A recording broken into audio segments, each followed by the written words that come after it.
ओम नमो भगवते वासुदेवाय नमः। नमस्कार दोस्तों, स्वागत है आपका मेरे चैनल में। आज की इस वीडियो में हम वरुथिनी एकादशी का व्रत कथा सुनेंगे।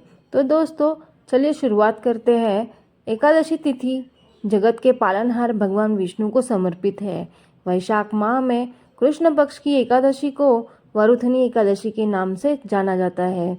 इस बार वरुथिनी एकादशी 4 मई को है। इस दिन साधक भगवान विष्णु के साथ माँ लक्ष्मी की पूजा करते हैं। साथ ही जीवन में सुख और शांति के लिए व्रत रखते हैं।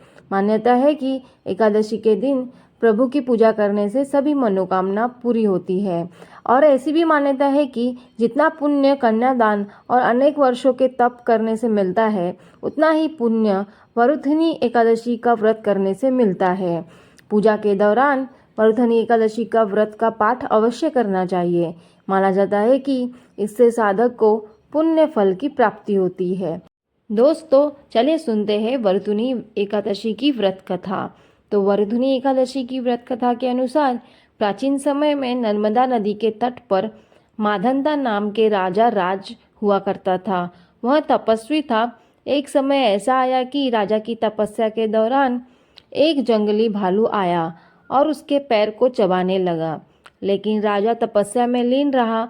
भालू राजा को घसीटकर जंगल में ले गया। भालू को देखकर राजा अधिक डर गया। राजा ने इस दौरान उसने भगवान विष्णु की जीवन की रक्षा के लिए प्रार्थना की। उसकी पुकार सुन प्रभु वहां प्रकट हुए और भालू को मारकर राजा के प्राण बचाए। तब तक भालू ने राजा का पैर खा लिया था। इसकी वजह से वह बेहद दुखी था। राजा को इस परिस्थिति में देखकर भगवान विष्णु ने उसको एक उपाय बताया। प्रभु ने राजा को वरुथिनी एकादशी करने के लिए कहा।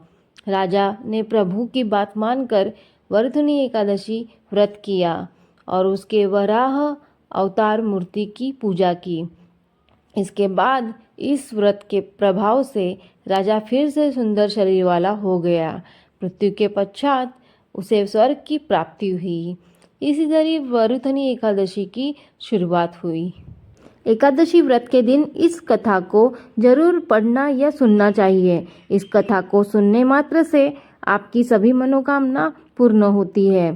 तो दोस्तों इसी के साथ जानते हैं व्रत का पारण का समय क्या रहेगा इसके बारे में। तो व्रत का पारण हरिवारस में कभी नहीं करना चाहिए। हरिवारस द्वादशी तिथि की पहली 1/4 अवधि होती है। इस समय व्रत तोड़ना अच्छा नहीं माना जाता है। इसलिए आपको हरिवारस समाप्त होने का इंतजार करना चाहिए।